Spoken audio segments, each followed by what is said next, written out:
Hi all, welcome to my channel. So tomato rice with పెరుగు chutney combination అయితే చాలా బాగుంటుంది. సో ఒకసారి మీరు కూడా ట్రై చేయండి. సో లేట్ చేయకుండా ప్రాసెస్లోకి వెళదాం. ముందుగా ఒక గిన్నె తీసుకొని ఆయిల్ వేసుకోవాలి. ఆయిల్ వేడయ్యాక మసాలా దినుసులు యాడ్ చేసుకోవాలి. దాల్చిన చెక్క, లవంగాలు, ఎలాచి, షాజీరా, అలాగే కొంచెం జీలకర్ర యాడ్ చేసుకొని బాగా ఫ్రై అవ్వనివ్వాలి.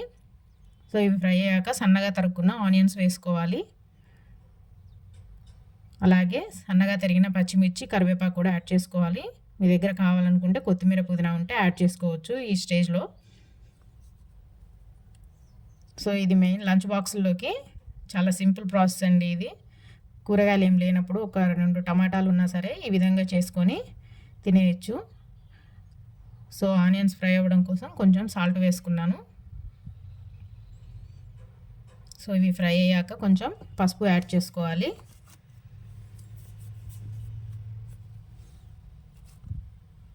సేమ్ బిర్యానీ లానే ఉంటుందండి. టమాటో బిర్యానీ చాలా బాగుంటుంది. ఒకసారి మీరు కూడా ట్రై చేయండి. నెక్స్ట్ టమాటాలు యాడ్ చేసుకోవాలి. నేను ఒక 2 పెద్ద టమాటాలు తీసుకొని యాడ్ చేసుకున్నాను.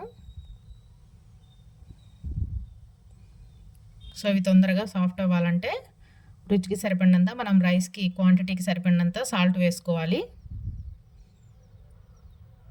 సో ఇది బాగా మగ్గాలి. తర్వాత కొంచెం కారం యాడ్ చేసుకున్నాను. ఆల్రెడీ నేను పచ్చిమిర్చి యాడ్ చేశాను కాబట్టి దానికి సరిపడినంత కారం యాడ్ చేసుకోవాలి.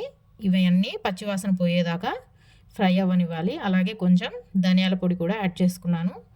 ఇది బిర్యానీ కాబట్టి కొంచెం బిర్యానీ మసాలా కూడా యాడ్ చేసుకోవాలి. ఇది అనేది ఆప్షనల్ అండి, మీ దగ్గర లేకపోతే స్కిప్ చేయొచ్చు. ధనియాల పొడి యాడ్ చేసుకున్నా సరిపోతుంది.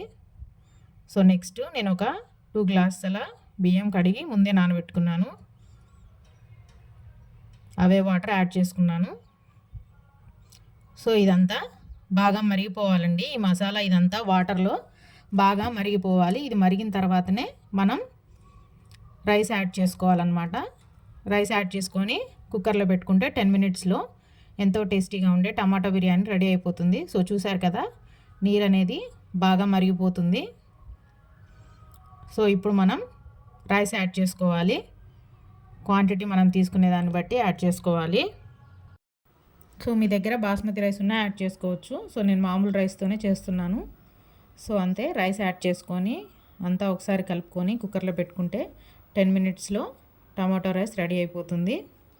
సో ఎంతో టేస్టీగా ఉంటుంది. ఒకసారి మీరు కూడా ట్రై చేయండి. పెరుగు చట్నీతో ట్రై చేస్తే చాలా బాగుంటుంది. Hope you like the video. Thank you for watching.